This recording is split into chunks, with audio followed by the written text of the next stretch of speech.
Existe una amenaza latente muy poderosa de que Estados Unidos intervenga militarmente en territorio mexicano. El debate se ha vuelto un caos. Muchos opositores al gobierno de Sheinbaum aplauden esta posibilidad y que negarse a esto es solo defender el crimen organizado, mientras que otros argumentan que no solo se puede reducir a defender narcotraficantes, sino las implicaciones reales de esta posible intervención. ¿Debe Estados Unidos intervenir en México? ¿Eso es correcto? Si sucediera, ¿beneficia o afecta a los mexicanos? Intentaré profundizar y responder a estas preguntas bastante complejas. Estados Unidos ha designado a varias organizaciones criminales mexicanas como organizaciones terroristas. Esto es relevante porque cambia el lenguaje y el marco legal que Washington utiliza para referirse a los cárteles y, en teoría, abre la puerta a métodos agresivos y directos contra ellos. El gobierno mexicano rechaza la intervención militar de Estados Unidos y cualquier otro país en su territorio, recordando los hechos históricos de cómo en México la hemos pasado mal cuando otras naciones han intentado intervenir. México afirma que la cooperación debe ser de respeto mutuo y coordinación, pero no subordinación ni invasión. Es decir, México exige que se le trate como igual, pero en la práctica México no es igual a Estados Unidos, solo en términos de Estado-nación, por supuesto, pero no de poder económico ni militar. Aristóteles decía que la justicia solo existe entre iguales, y en su obra Ética, Nicómaco sostiene que cuando hay alguna desigualdad marcada, lo que existe no es justicia, sino dominación, fuerza o conveniencia. Trump ha ofrecido ayuda directa, incluyendo tropas, para combatir a los cárteles. México lo ha rechazado alegando soberanía inviolable, pero el gobierno de Estados Unidos asegura que si no es así, algo hará y que tiene nombres y ubicaciones. Antes de responder a las preguntas, debemos plantearnos esta cuestión filosóficamente. Todo acto internacional de fuerza es un acto de poder que revela una voluntad de dominación o de protección. La pregunta de ¿debe Estados Unidos intervenir o no? No solo es táctica, es moral, política y psicológica.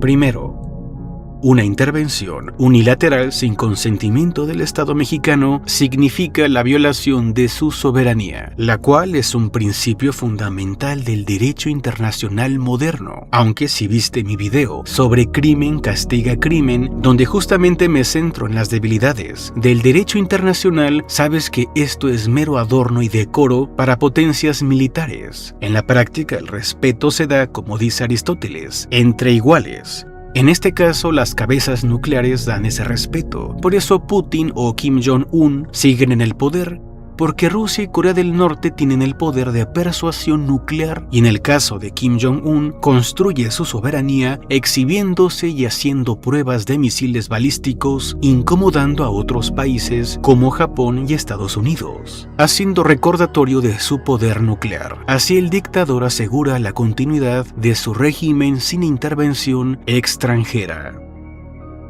Los seres humanos seguimos siendo muy tribales y primitivos como para guiarnos solamente por normas, derechos y leyes, y no por hacernos respetar mediante la intimidación, la fuerza y el poder. Eso lo vemos desde los niños pequeñitos cuando comienzan a ir a la escuela, hasta aplicado en grandes naciones a nivel internacional en geopolítica. Segundo, la intervención crea un riesgo de escalada, porque cuando fuerzas extranjeras entran a un país con problemas internos complejos, casi siempre se vuelve un conflicto militar largo e impredecible. Ejemplos sobran en Medio Oriente y Centroamérica, y eso es un antecedente que no se puede ignorar. Tercero, eso provocaría problemas de legitimidad, porque los cárteles no son un estado con poder político formal. Combatirlos con tropas extranjeras pondría a Estados Unidos de nuevo en el papel de policía global, sin mandato legitimado por México ni por instituciones multilaterales. Es decir, ningún país del mundo reconoce a Estados Unidos con ese rol. Viendo esto desde un punto de vista realista, la intervención militar no resolvería las causas estructurales de la violencia e inseguridad en México, porque para empezar, esa no es la intención de Estados Unidos, lo que a la larga los problemas que eso puede ocasionar podría generar reacción nacionalista violenta. Ahora, desde una perspectiva ética y moral, un país poderoso debe tener el deber moral de intervenir para proteger las vidas humanas de un país más débil. Sí, pero obvio, solo si hay consentimiento soberano del país al que pretende ayudar y si hay responsabilidad compartida. El fenómeno del narcotráfico es transnacional, no solo mexicano. La demanda de sustancias ilícitas en Estados Unidos es altísima. Estados Unidos contiene aproximadamente el 4% de la población mundial y ese 4% consume el 83% de algunos opioides específicos de todo el mundo y el 30% de todos los opioides en general a nivel global. Eso es muchísimo. Es el país que más consume estas sustancias, sin mencionar que existe un tráfico de armas desde Estados Unidos hacia México. Así los adictos de Estados Unidos ponen el dinero y la mayoría de muertos los pone México y otros países, recordando que en Estados Unidos también hay actividad de cárteles y narcotráfico del que casi no se habla. Esto hace evidente que toda posible acción debe ser compartida y no unilateral, porque el problema no es solo de México. Desde una perspectiva psicológica, el conflicto no solo es criminal, sino identitario y simbólico. Cuando Trump y el gobierno de Estados Unidos en general afirma que en México gobiernan los cárteles, usa un lenguaje que reduce realidades complejas a enemigos simples y visibles. Esto tiene intenciones y dos efectos psicológicos muy claros. Primero, activa la narrativa de salvador moral que hace creer que Estados Unidos puede limpiar el problema y restaurar el orden. Así habrá muchos mexicanos inconformes con la clara inseguridad asquerosa de este país, lo digo como mexicano, que apoyarían la idea, ignorando que la intención de Trump no tiene que ver con salvar a la gente de otro país. Lo segundo, activa ese miedo histórico al imperialismo, la pérdida de agencia y el trauma colectivo de injerencias pasadas, cosa que ya está sucediendo. Todo el mundo, hasta la presidenta Sheinbaum, hablan de lo que pasó en las últimas intervenciones de Estados Unidos en México. ¿Qué consecuencias e implicaciones tendría esta intervención? Aumentaría la crisis del derecho internacional, obviamente, porque después de décadas donde la norma es el derecho internacional y la soberanía, cambiaría todavía más ese principio por conveniencia política. Por ejemplo, China vería que no pasa nada si efectivamente invade Taiwán, y si Estados Unidos se mete en conflictos de desgaste, mejor para ellos, para que no intervenga con la misma fuerza. Así como Putin dejó un antecedente al invadir Ucrania, donde el derecho internacional demostró que nada puede hacer, y así como Putin, Trump tampoco se quiso quedar atrás con lo de Venezuela, pues aceptamos como legal la intervención militar en Venezuela para capturar a Maduro y bombardear Caracas, pese a que el dictador era un criminal del tamaño del mundo, que obviamente no es un acto legal. Entonces también debería ser legal la invasión de Putin a Ucrania. ¿O con qué cara Estados Unidos ahora puede reclamar a Rusia su intervención en Ucrania? Porque Rusia va a pretextar y alegar con su propia lógica, intereses, excusas y contexto. Además, todo esto erosiona la confianza regional. Los países vecinos verían a Estados Unidos como un actor dispuesto a violar fronteras, fragmentando alianzas todavía más y generando equilibrios peligrosos de poder, porque Trump es lo que en México llamamos Don Vergas, el que le juega mucho al Vergas, y cree que hace jugadas magistrales por su complejo de nepe pequeño y ansias de control, cuando en realidad comete errores garrafales y peligrosos que alguien con sensatez jamás cometería. A nivel social, pese a que muchos apoyarían en México la intervención, muchos otros no, y eso es la verdad. Por tanto, sí o sí, la intervención crearía una sensación de invasión, incluso si inicialmente se dan golpes contra cárteles e inicia con una perspectiva de beneficios. En México, de todas formas, bien podría crecer el típico reforzamiento identitario de nosotros versus ellos, haciendo que en el futuro cualquier colaboración con Estados Unidos sería vista como traición interna, polarizando sociedades y dificultando soluciones reales de fondo. La pregunta es, si Estados Unidos piensa intervenir en México, ¿lo hará antes o después del Mundial? Por razones económicas, lo más seguro es que será después del Mundial, que comparte sede con México y Canadá.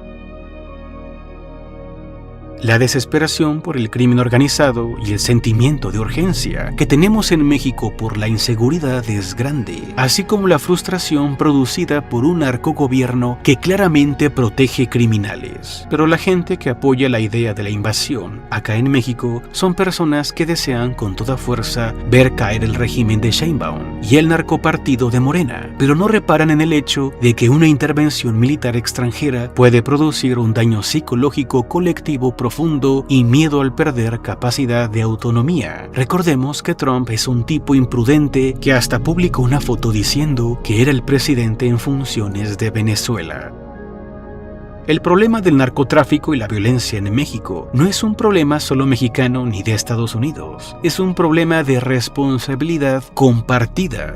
No se está haciendo un verdadero trabajo paralelo de reducción de la demanda. No se transforman las condiciones económicas y sociales que están permitiendo la expansión de los cárteles. No se construye un tejido social que dé salidas más humanas y sostenibles que la economía criminal. La intervención no es una cura, más bien parece un síntoma de desesperación y deseo de exhibición de poder para atacar un problema estructural que ninguna potencia puede erradicar sola. La intervención de Estados Unidos a México es un error. Olvídate de la respuesta visceral, sencilla y simple de creer que un poder superior al fin pondrá en su lugar a los cárteles. Todos quisiéramos esa solución de fantasía. Una intervención militar es un error porque simplemente socava los principios éticos y jurídicos fundamentales, pero sobre todo porque no aborda las raíces sistémicas del problema y transforma un problema compartido en una competencia de poder. Pero ahora analicemos esto más a profundidad para demostrarlo. Estados Unidos tiene un gran problema sanitario por la terrible demanda de sustancias ilícitas. Estados Unidos trata de frenarlo hasta cierto punto con programas de prevención, tratamientos y campañas de concientización, pero nunca al nivel necesario. ¿Por qué? Porque tratarlo solo como problema de salud implica aceptar que el sistema económico y social de Estados Unidos produce un vacío y desesperanza. Es aceptar que está roto y tiene un gran problema, porque implica cuestionar el modelo social, cultural y laboral de ese país. Es más fácil decir que las sustancias vienen de fuera y los culpables son otros. La economía alrededor de las sustancias ilícitas implicaría además reducir ganancias, poder y control. Esta economía de sustancias legales e ilegales mueve farmacéuticas, sistemas de salud privados, cuerpos policiales, presupuestos gigantescos de guerra contra estas sustancias donde muchos se enriquecen. El sistema no pretende resolver el problema, solo administrarlo, igual que el narcotráfico en México, donde el narcogobierno de López Obrador y de Sheinbaum no pretenden resolver de raíz el problema del crimen organizado, sino administrarlo. ¿Y qué voluntad se va a imponer? ¿La de México o la de Estados Unidos? Sobre el flujo de armas de Estados Unidos a México es otro gran problema.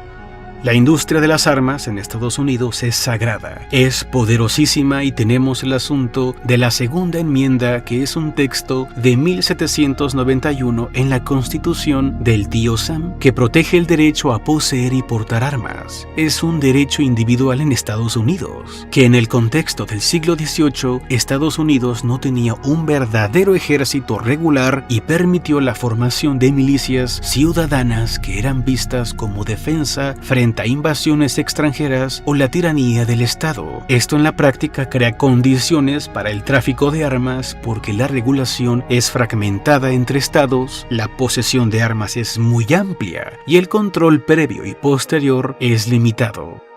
Esto genera un mercado enorme que es legal y accesible, es decir, se compran armas legalmente en Estados Unidos y pueden comprar muchas, luego pasan a manos de intermediarios y ahí el sistema consiste en revender, perder armas, reportar las robadas y así terminan en manos de narcotraficantes. La segunda enmienda impide cerrar el flujo de armas de alto poder. Detener esto es detener muchos miles de millones de dólares, enfrentarse al electorado de Estados Unidos, donde la gente no va a estar de acuerdo con una regulación estricta porque es un negocio gigantesco y además eso sería asumir culpas y los imperios rara vez lo hacen. Y digo imperios porque en términos modernos, Estados Unidos se está comportando muy imperialista. Además, la mayoría de las sustancias ilícitas que se consumen en Estados Unidos son sintéticas, algo que de hecho le está rompiendo el queso a los agricultores mexicanos y de otros países de Latinoamérica con sembradíos ilegales, porque unos cuantos gramos de precursores producen kilos de sustancias ilícitas, mientras que de manera natural se requieren hectáreas enteras de cultivo para unos kilitos de bronjas, y digo bronjas para no decir la palabra que YouTube no quiere que diga.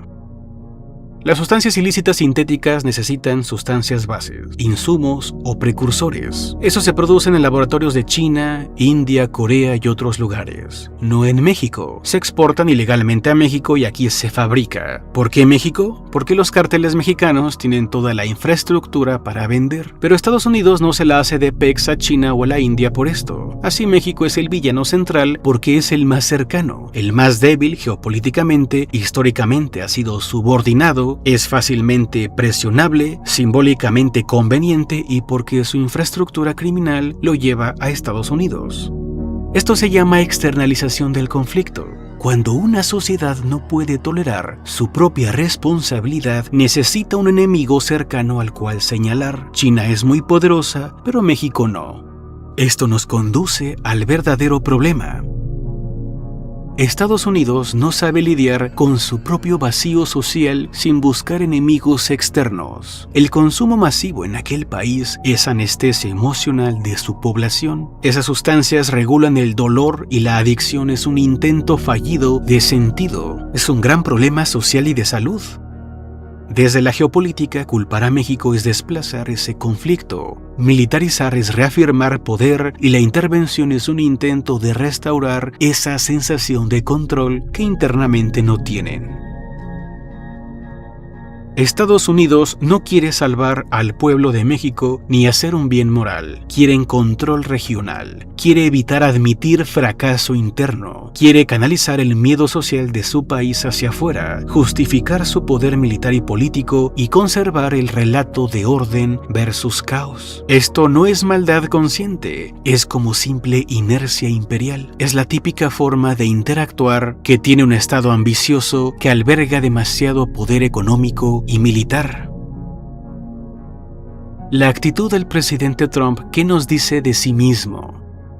No es un estratega frío del poder. Él actúa desde una evidente psicología de afirmación constante del yo. Su rasgo dominante es esa necesidad de validación continua porque exagera amenazas, posee un lenguaje absoluto donde él dice que puede hacer todo, muestra desdén por las normas, tratados y protocolos, lo que apunta a simple ego y dependencia del reconocimiento, porque cuando él habla no solo hace política, sino que confirma su identidad. Se quiere sentir poderoso porque su autoestima no es estable y el yo necesita siempre demostrarse. Por eso cree enemigos, es intenso en su lenguaje y es confrontativo. Sacrifica diplomacia y consecuencias a largo plazo por impacto inmediato, narrativa de fuerza y sensación de dominio. Para él es muy importante ser temido, confundiéndolo con ser respetado, y eso lo hace muy peligroso porque solo busca pretextos. Su soberbia no es amor propio, es un muro defensivo contra la duda, la complejidad, la ambigüedad. Por eso en su infinita estupidez e ignorancia, porque se nota que no es un hombre de letras ni por asomo, simplifica problemas complejos, divide al mundo en fuerzas fuertes y débiles, como incluso quiso hacerlo con Europa, donde su ego casi echa a perder alianzas de siglos porque cree que la vida trata de ganadores versus perdedores. Humillar a otros es una manera de agrandarse a uno mismo. Su autoafirmación se proyecta a escala internacional porque parece ser que su mayor miedo es perder relevancia, no ser el centro. Y me temo que ese fue su principal motivo y motor de querer ser presidente, no ese supuesto nacionalismo disfrazado, donde también se comporta de manera autoritaria con su gente porque solo dramatiza, exagera y actúa como salvador. Pero ahora vayamos con México. En cuanto a mi querido país, además de un problema de seguridad, presenta un grave problema de legitimidad. ¿Por qué? Porque cuando un gran sector de la población percibe que el gobierno miente o está capturado por intereses criminales, ya no solo es un problema de seguridad, sino de si es legítimo o no, y eso cambia la respuesta muchísimo. Si nos dejamos de fanatismos y hablamos desde un lenguaje adulto, quitándonos esas camisetas como si los partidos políticos fueran equipos de fútbol y dejando de lado a tu político mesías, con ese fanatismo que te impide ver y tener pensamiento crítico, es evidente la sinergia del gobierno mexicano con el crimen organizado y sus mentiras. El verdadero problema en México es la captura del Estado. No se trata de cárteles, sino de qué partes del Estado están capturadas o condicionadas por ellos, y hasta qué punto el propio Estado son los cárteles. Esto es gravísimo, y significa que la policía, los fiscales, los jueces y los políticos no sirven al pueblo de México correctamente. Investigando me di cuenta que a esto en ciencia política le llaman Estado híbrido, ni totalmente criminal, ni plenamente soberano. Y el problema es tan grueso que combatir los cárteles no se puede hacer sin reformar al Estado. Si la gente deja de ver al Estado como protector y empieza a verlo como parte del problema y aún así la narrativa oficial polariza, entonces la cooperación social se muere, la denuncia se vuelve inservible, que ya lo era, y el silencio solo es una manera de supervivencia. México no necesita narrativas inventadas desde el gobierno o desde las mañaneras de Sheinbaum. Necesita castigos visibles, investigaciones que lleguen hasta políticos y fiscalías verdaderamente autónomas, que están siendo controladas por el partido hegemónico que gobierna este país. El problema es que el Estado no se investiga a sí mismo. Esto no requiere intervención extranjera, sino una potente presión social y sostenida. Por eso es tan importante para el narcogobierno de México controlar la narrativa y dividir al pueblo que es pueblo porque está de acuerdo con ellos, del pueblo que no es pueblo, que no está de acuerdo con ellos porque no toleran la oposición. Cuando, sin importar el tipo de gobierno y que también lo esté haciendo, siempre se necesita un mínimo de oposición, un contrapeso, una postura crítica.